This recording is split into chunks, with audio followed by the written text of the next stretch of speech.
ये जो फ़ैसला लिया गया हम इसकी इज़्ज़त करते हैं। ये आवाम का और जनता का फ़ैसला है और साथ ही साथ मैं अपनी पार्टी के अध्यक्ष जनाब शौकत अली साहब का और पार्टी के उत्तर प्रदेश के तमाम ज़िम्मेदारों का और जो हमारे पार्टी के मेंबर्स जो महाराष्ट्र से और कर्नाटका से हैदराबाद से जाकर वहाँ पर कई महीनों से मेहनत किए, मैं उन सब का शुक्रिया अदा करता हूँ। मैं उत्तर प्रदेश की जनता का भी शुक्रिया अदा करता हूँ कि जिन्होंने हम पर एतमाद किया और हमारे प्रत्याशियों के हक़ में अपने वोट का इस्तेमाल किया। मैं शुक्रिया अदा करूँगा जनाब बाबू सिंह कुशवाहा साहब का, जो जन अधिकार पार्टी के अध्यक्ष हैं, और भागीदारी परिवर्तन मोर्चा में जितने पार्टियां शामिल थे उन सब का शुक्रिया अदा करूँगा। और फ़ैसला जो भी नतीजा आया है, हमारी कोशिशें मेहनतें बड़ी थी मगर वो फ़ैसला जैसा हम चाह रहे थे नहीं आया, मगर हम दोबारा मेहनत करेंगे, दोबारा और हमारी जो कमज़ोरियाँ हैं उसको दूर करेंगे। और मुझे यकीन है कि आने वाला मुस्तक़बिल उत्तर प्रदेश में हमारी पार्टी मजलिस इत्तेहाद मुस्लिमीन के लिए बहुत बेहतर साबित होगा। तीसरी बात यह है कि जो पॉलिटिकल पार्टीज़ अपनी नाकामी को छुपाने के लिए ईवीएम का चीख पुकार कर रहे हैं, मैंने 2019 में भी कहा था कि गलती ईवीएम की नहीं है, गलती जो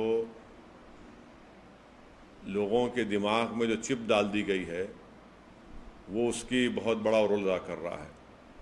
और चौथी बात यह है कि कामयाबी हुई है ज़रूर, मगर ये 80-20 की कामयाबी है। हम अपना काम करते आए, पहले से करते रहेंगे। और बस मुझे यही कहना है कि हम लोग काफ़ी मेहनत किए, बहुत अच्छी मेहनत की, दिलो जान से हम लोग, हमारे पूरे पार्टी के ज़िम्मेदारों ने मेहनत की। मैं उन सब का शुक्रिया अदा करता हूँ, बल्कि उनसे ये भी अपील करूँगा कि अपने हौसलों को बुलंद रखिए। कल से हम फिर अपने काम पे लग जाएंगे और यकीनन मुझे यकीन है कि आने वाले जो विधानसभा के इलेक्शन होंगे उसमें हम और अच्छा करेंगे, हमारी कमज़ोरियों को, जो भी कमज़ोरियां सामने आएंगी उसको दूर करेंगे। सर, आपने बोला 80-20 की कामयाबी है, इसका मतलब क्या है? ये आपका कहना है कि पार्टी का जो मकसद है, कई हमारे मकासद हैं, कई ऑब्जेक्टिव्स हैं, उसमें एक बड़ा ऑब्जेक्टिव ये भी है कि एक पॉलिटिकल लीडरशिप बने। अब अगर आप इस तरह से ये पैगाम देंगे तो फिर आप सिर्फ वोट डालने वाले बन जाते हैं, वोट लेने वाले नहीं बनते हैं आप, और आप एक झुंझुना बन जाते हैं। अब मिसाल के तौर पर ये जितने भी अभी तक नतीजे आए, जो रिज़ल्ट्स आया, जो बड़ी बड़ी बातें कर रहे थे लोग कि ये इनका वोट ट्रांसफ़र होगा, उनका वोट ट्रांसफ़र होगा, ट्रांसफ़र कुछ भी नहीं हुआ। और जो लोग झूठे दावे पेश कर रहे थे, जो लोग सब्ज़, उर्दू का लफ्ज़ बोल रहा हूँ, सब्ज़ बाग दिखा रहे थे, वो सब तो सब मालूम हो गया कि किसका वोट कहाँ पर गया, किधर गया।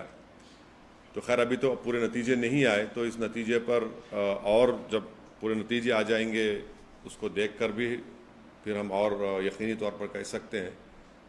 मगर यह है कि जो उत्तर प्रदेश के अल्पसंख्यक समाज के माइनॉरिटीज़ हैं उनको सिर्फ वोट बैंक की तरह इस्तेमाल किया गया, और इसी वजह से आज आप देख रहे हैं कि जो पॉलिटिकल लीडरशिप की हम जब बात करते हैं तो उससे सबको तकलीफ़ हो जाती है। तो खैर अब ये वक्त नहीं है कि मैं इतनी तफसील से जाऊं। जो फ़ैसला आया हम उसकी इज़्ज़त करते हैं और हम अपना काम जारी रखे हैं और जारी रखेंगे, और पहले से ज़्यादा हम मेहनत करेंगे, और जो हमारी लड़ाई है जमहूरियत के दायरे में उसको लड़ते रहेंगे। सर, उस पर क्या कहेंगे जो आपको, आप पे पहले भी आरोप लगते रहे हैं कि आप, अगर मैं उन लोगों के नाम ले लूं जो बाजा बजा रहे थे कि ये लड़ाई, ये वो लड़ाई है, आखिरी लड़ाई है, फलां लड़ाई है, और जो जाकर हर समाज के लोगों कह रहे थे कि ये आखिरी लड़ाई है, अब उनके बारे में क्या बोलेंगे आप? और अगर हम पे जो इल्ज़ाम लगता है, हम कोई फिक्र नहीं है, हम तो बोलते लगाओ हम पे इल्ज़ाम, मगर हम अपनी लड़ाई लड़ते रहेंगे। आप देखेंगे गुजरात में भी इलेक्शन लड़ेंगे, राजस्थान में भी लड़ेंगे, और इस साल आखिर में दिसंबर में उत्तर प्रदेश में लोकल बॉडी के इलेक्शन होंगे, हम फिर अच्छी तैयारी से लड़ेंगे। हमारा काम हम करते रहेंगे। मगर उत्तराखंड में क्यों जीत गई बीजेपी, गोवा क्यों जीत गई, मणिपुर क्यों जीत गई, तो इससे कोई ताल्लुक ही नहीं है। देखिए हमारी लड़ाई पॉलिटिकल लीडरशिप की लड़ाई है, पॉलिटिकल लीडरशिप को क्रिएट करना है। अब उत्तर प्रदेश की ख़ास तौर से जनता को, गरीब को, दलित को, अल्पसंख्यक समाज को समझ में आ जाएगा कि इनको सिर्फ इस्तेमाल किया गया था। भाई आप जो दावे कर रहे थे, जो भीड़ दिखा रहे थे, जो बातें हो रही थी, जो ख्वाब में भी मुख्यमंत्री बन गए थे, उसका जिम्मेदार भाई तो नहीं हो सकता हूं ना। सर, आप बोले कि वोट बैंक की तरह इस्तेमाल किया जाता है, खास तौर से माइनॉरिटी को, और आप अपनी जो स्पीचेज में बार बार इस बात की अपील कर रहे थे। मैं अपनी स्पीचेस का हवाला, अच्छा किया आपने ये सवाल किया। मैंने तो अपनी स्पीच में कहा कि समाजवादी अलायंस बीजेपी को नहीं हरा सकता, तो उस वक्त भी लोग बड़े नाराज हुए। ऑन रिकॉर्ड मेरे स्पीचेस आप देखिए, यूट्यूब पे हैं। मैं तो बात कह रहा हूँ, कह चुका हूँ, बात कह चुका हूँ।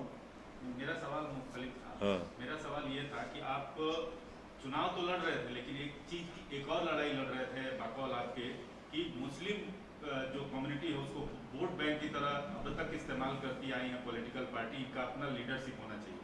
तो क्या आपको नहीं लगता कि उस जनता से जिससे आप अपील कर रहे थे, उसने आपको डिसअपॉइंट किया इस रिजल्ट से? नहीं, देखिए मैं उनके फैसले की इज्जत करता हूँ, एहतराम करता हूँ, वो उनका इख्तियार है किसी को वोट देना दे।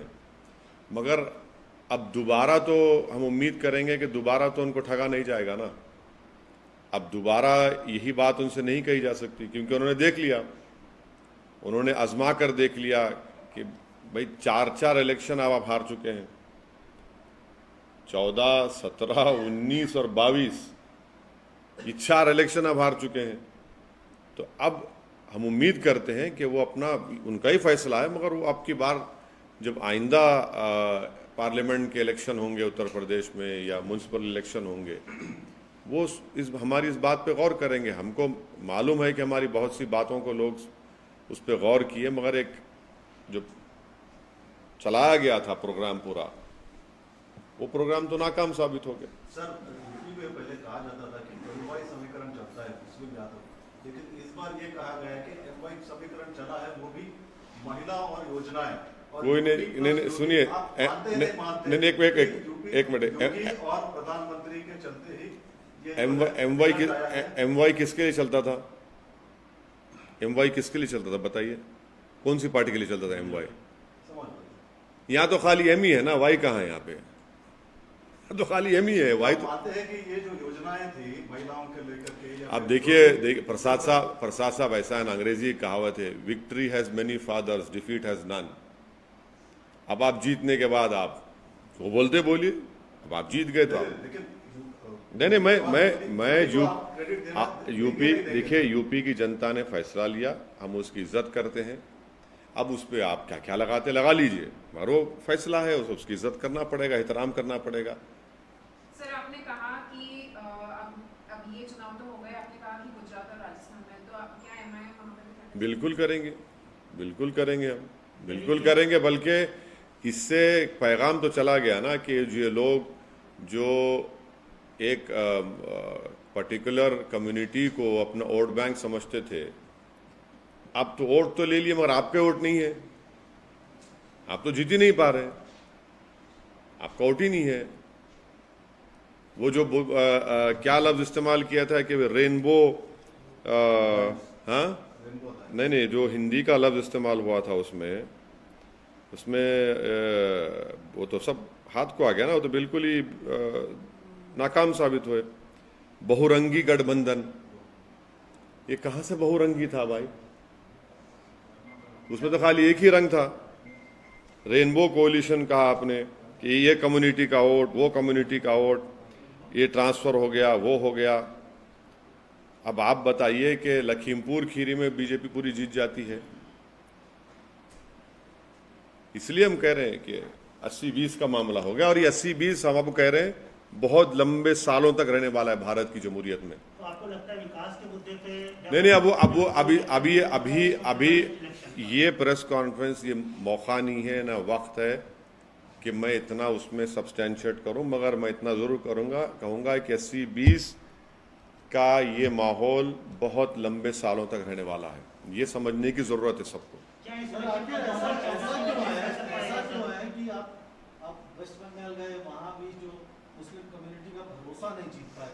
अभी उत्तर प्रदेश में उन सीटों पर चुनाव लड़े जहाँ जो मुस्लिम माहौल और डिसाइडिंग पोजीशन पर रहते हैं। नहीं, ऐसा नहीं। हम तो अलायंस का हिस्सा, सुनिए, ऐसा नहीं, हम तो अलायंस का हिस्सा थे, भागीदारी परिवर्तन मोर्चा का। जितने जन अधिकार पार्टी के भी कैंडिडेट्स थे और दूसरे अलायंस के, हम सबके लिए कैंपेन किए।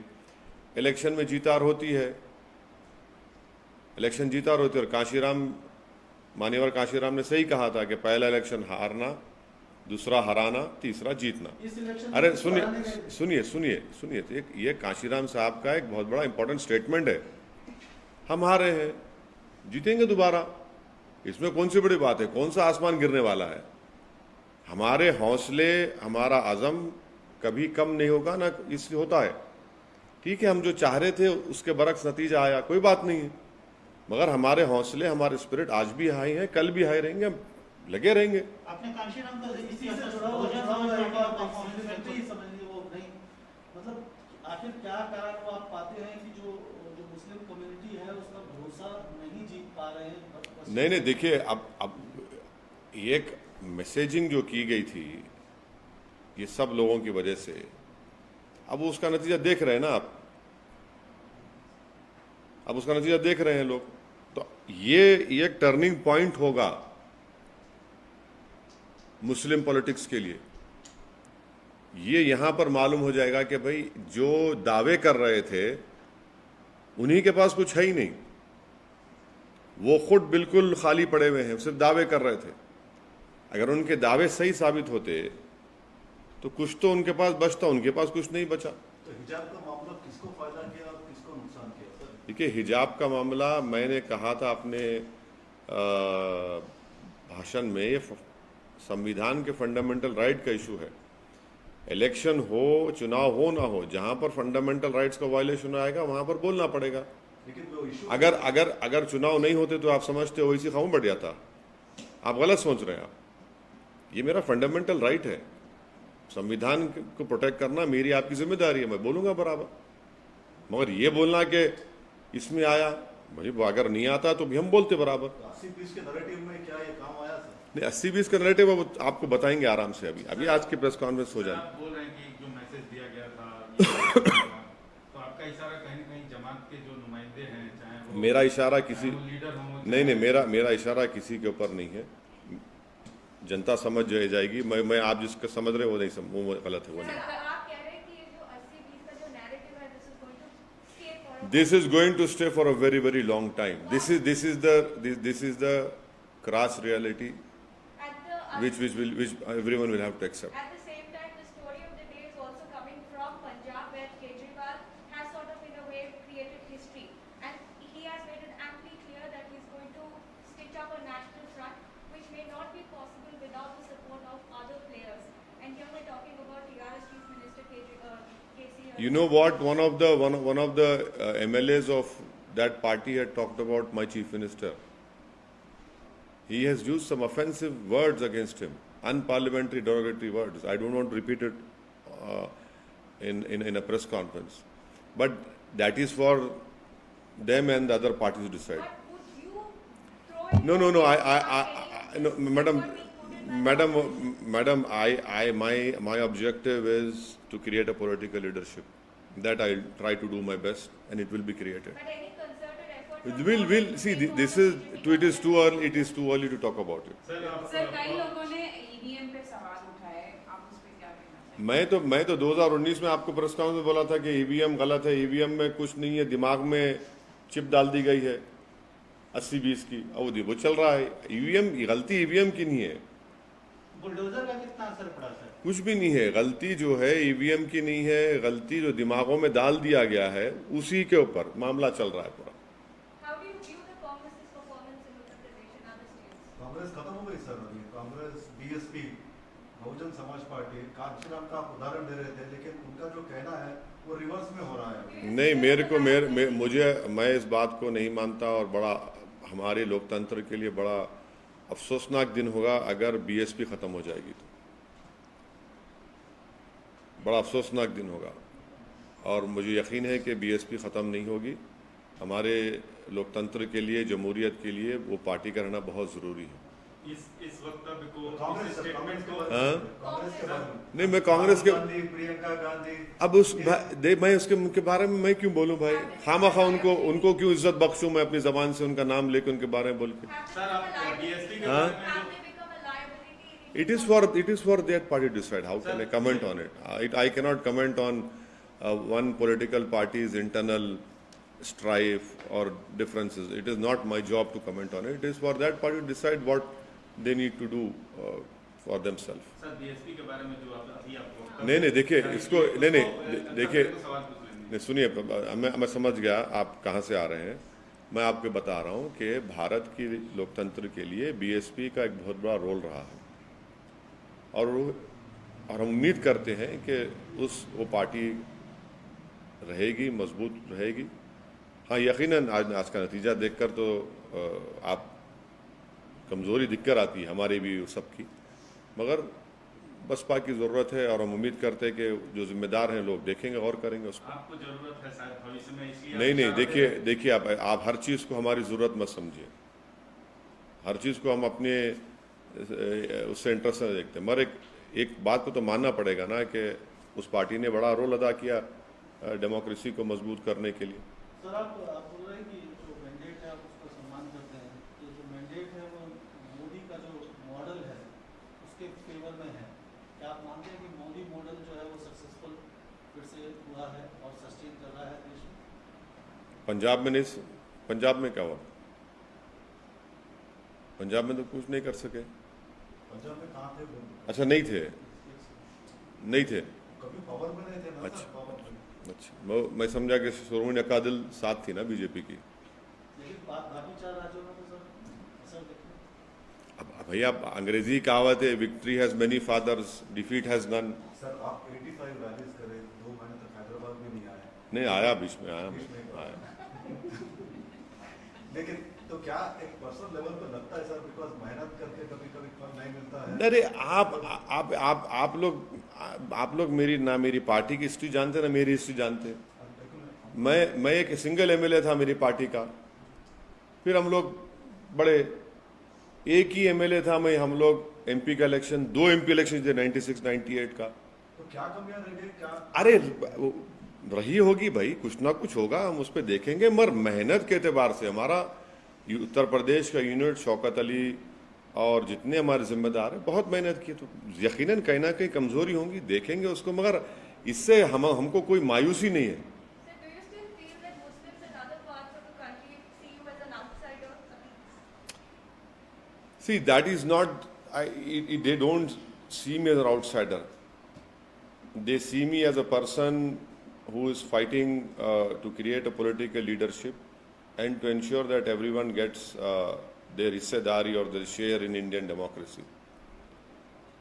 These are part and parcel of our life, ups and downs are part and parcel of our life, and to me, for me, tomorrow is the next day, is the next challenge. I'll take it up. I'll go ahead. What are your big takeaways? Big takeaway is that the amount of love and affection I have received once again from the people of Uttar Pradesh. I'm thankful to them, irrespective of caste and religion. Wherever I have went, the affection and love which has been shown to me, showered on me, that I will treasure it for the rest of my life. Casting of vote is a personal decision. That we have to respect them. Delhi municipal corporation के चुनाव MCD के हाँ, लड़ेंगे, बिल्कुल लड़ेंगे, पूरी तैयारी कर रहे हैं हमारे कलीम हफीज साहब, लड़ेंगे, चुनाव लड़ेंगे। सर आप पूरे देश में बीजेपी के खिलाफ लड़ रहे थे, आम आदमी पार्टी ने जो परफॉर्मेंस किया है, केजरीवाल को बधाई देना चाहेंगे? नहीं, पंजाब की जनता ने फैसला लिया है वो भी एक वर्डिक्ट है, उसका सबको एहतराम करना चाहिए। हम उम्मीद करते हैं कि पंजाब और मजबूत हो। हम उम्मीद करते हैं कि पंजाब एक हमारा बॉर्डरिंग स्टेट है, वो एक आम प्रदेश की तरह नहीं है, उसके अलग चैलेंजेस हैं। और जब जनता ने फैसला दिया है तो उसको एक्सेप्ट करना पड़ेगा। आपको बधाई देंगे केजरीवाल? नहीं, मैं तो पंजाब की जनता ने जो फैसला लिया उसका एहतराम करता हूँ, उसका एहतराम करना चाहिए, क्योंकि उन्होंने वो डिसाइड किया कि एक मैसिव मैंडेट उन्होंने किसी के पार्टी के हक में दिया, तो हम उसका एहतराम करते हैं। सर, इससे थोड़ा सा ये इस इलेक्शन के जो रिजल्ट्स आए हैं, इसका जो संभावित फेडरल फ्रंट और something minus BJP minus Congress type का, अरे मेरे से क्यों पूछ रहे? नहीं, ऐसे अरे देखिए, पॉलिटिशियन है, मुझसे मत पूछिए, मुझे नहीं मालूम। मैं तो मोस्ट अनटचेबल आदमी हूं ना पॉलिटिकली, तो मुझसे क्यों पूछ रहे आप? मैं क्या बताऊंगा उस बारे में? और कुछ? सर एक सवाल है। जरूर। राष्ट्रपति चुनाव को लेकर अभी से माहौल बन रहा है, अपने सीएम साहब भी उसके लिए एक तरह से मेहनत कर रहे हैं। अगर कोई बीजेपी के खिलाफ सारी पार्टियां मिलकर अगर कैंडिडेट मेरी देखिए, मुझे आपसे मालूम हो रहा है कि हमारे मुख्यमंत्री इस तरह का प्रयास कर रहे हैं, मुझे नहीं मालूम। मैं जिस दिन हमारे मुख्यमंत्री से मिल लूंगा, मुझे टाइम देंगे मिलने का, तो मैं उनसे पूछ लूंगा। मगर जब वो टाइम जब देंगे, मेरी जब मुलाकात होगी मोहतरम वज़ीर आला तेलंगाना से, तो मैं उन मोहतरम से पूछ लूँगा। अभी तो मेरी बहुत अरसे दराज से मेरी उनसे मुलाकात ही नहीं हो पाई, वो बहुत मसरूफ़ हैं। तो जब उनकी गुनागो मसरूफियत में वो थोड़ा वक्त दे देंगे, तो यकीनन आपका सवाल उनसे पूछ लूँगा, और जवाब जब आएगा तो आपको बता देंगे। मुस्तकबिल में संभव है कि अखिलेश से आप हाथ मिलाएं? ठीक है, देखिए मुस्तकबिल में क्या होगा मुझे नहीं मालूम, मगर हम ये कह रहे हैं कि अब आज के इस फैसले के बाद तो हमारी जितनी बातें हम कह रहे थे वो सब सच साबित हो गई, वो सच साबित हो गई। अब ये देखना है कि वो अपनी विधानसभा की सीट पर रहते हैं या फिर वो आजमगढ़ की अपनी पार्लियामेंट सीट छोड़ते हैं। हम तो पार्लियामेंट का इलेक्शन भी लड़ेंगे उत्तर प्रदेश में। सर, आपने एक बात कही कि सिर्फ एम रह गया, वाई नहीं, वाई कहाँ चला गया? तो नहीं, प्रसाद साहब ने MY की बात की थी, सिर्फ एम, तो हम तो बोले, हम ये कह रहे हैं खाली M ही रह गया है, वाई नहीं मिला। वाई तो मैदान जंग से गायब हो गया। मोहब्बत में हम ही खड़े हो गए, और जो हमको मैदान में लाए, जंग के मैदान में छोड़ के भाग गए हमको। समाजवादी आप पार्टी के डायरेक्टली ये कहना चाहते हैं कि नहीं, समाजवादी पार्टी को यादवों ने सपोर्ट नहीं किया? अब देखिए, डेटा आएगा, मालूम हो जाएगा, अब डेटा आएगा। मगर हम तो यही कह रहे हैं ना भाई, नहीं, ये जो लफ्ज इस्तेमाल किया आपने, वो क्या था कोalition, वो बहुरंगी गठबंधन, एक ही रंग नजर आ रहा था इसमें तो। अभी तक तो रिजल्ट जितनी आए हैं एक ही नहीं, देखिए अभी इसको आप एक रंग वंग मत दीजिए, रंग नजर तो एक ही आ रहा था। सर, स्टेट बीजेपी का कहना है कि यहाँ पे आने वाले इलेक्शन के अंदर बुलडोजर चलाएंगे, क्या उसको? हाँ, स्टेट बीजेपी लीडरों का कहना है कि यहाँ पे आने वाले इलेक्शन में बुलडोजर। देखिए, चंद्रशेखर राव जो है एक जिद्दी किस्म का आदमी है, ये बातें नहीं करना यहाँ पे, समझे ना। अब यहाँ पे क्या चलाएंगे, कैसा चलाएंगे, वो मालूम हो जाता। मगर अब वो आप जीत गए उत्तर प्रदेश, सही है। बल्दिया के इलेक्शन में आए थे ना, सब आए थे। लेकिन परफॉर्म भी तो किया सर। हाँ, परफॉर्म किए, फिर उसके बाद क्या? अरे तो छोड़िए ना, वो तो कांग्रेस, जहाँ कांग्रेस का वैक्यूम पैदा होता है फिल कर लेते। इसका मतलब बीजेपी के पास चांस भाई, जहाँ हमारे जितने नंबर से हम रिपीट किए, अंडर एस्टिमेट मत करो आप चंद्रशेखर राव को। और अच्छी बात यह है कि चंद्रशेखर राव अब जो एक्टिव हो गए ना, वो बड़ा चेंज है उनमें, और उम्मीद करते हैं कि वज़ीर आला ऐसी एक्टिव रहेंगे, वैसी एक्टिव रहेंगे अब आइंदा असेंबली के चुनाव तक। उससे पहले इलेक्शन होना नहीं वो कब कराते वो नहीं मालूम मेरे को, वो मेरे को नहीं मालूम, आपको मालूम है तो बताइए, हम भी तैयारी शुरू कर रहे थे जल्दी। मेरे को तो नहीं मालूम, बट हम तो उम्मीद करेंगे कि हमारे वजीर आला जो एक्टिव आज है उन्हें एक्टिव रहना, बस एक्टिव रहना, और थोड़ा उन्हें पब्लिक से मिलना भी, थोड़ा जितने उनके एमएलए से तो टाइम निकाल लिए, थोड़ा मिल लिए तो अच्छा रहता, क्योंकि टीआरएस में एक ही फेस है, वो टीआरएस में एक ही चेहरा है बस, वो दूसरे कोई चेहरे नहीं है। बहुत बड़ी बात बोले, टीआरएस में कैसे सर एक ही चेहरा है? बिल्कुल टीआरएस में एक ही चेहरा है, कोई दूसरा चेहरा है ही नहीं, कोई भी नहीं है, कोई नहीं है, सिवाय वजीर आला के चंद्रशेखर और कोई चेहरा नहीं है। सर पिछले इलेक्शन में बाबू भी बहुत एक्टिव हुए थे, ऐसी नेशनल पॉलिटिक्स में इन्वॉल्व होते हैं, अभी नहीं दिख रहे कहीं। है उन्होंने आंध्रा में है ना थोड़ा बहुत, आंध्रा में है थोड़ा बहुत है। नहीं, इनका सिचुएशन ऐसा नहीं होता है। कहाँ पे? यहाँ पे नहीं, देखिए इन्हों चंद्रबाबू नायडू को छोड़ के निकले, वैसा आदमी नहीं है वो, छोड़ के निकले स्वयं।